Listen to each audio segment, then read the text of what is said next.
Wewe vipi? Kita sipewe adhabu tutamwazibu wenyewe.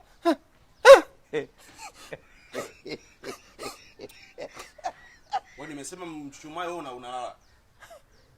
Mwalimu. Wewe. Mondoka. Niko wapi? Nimesema mchuchumae wewe umelala. Nini shida? Mwalimu mimi huaga naumwa. Mbona sina taarifa zako? Si ndo nakutaarifu sasa, mimi huwa naumwa. Hawakukwambia? Eti wanani mimi si huwa naumwa?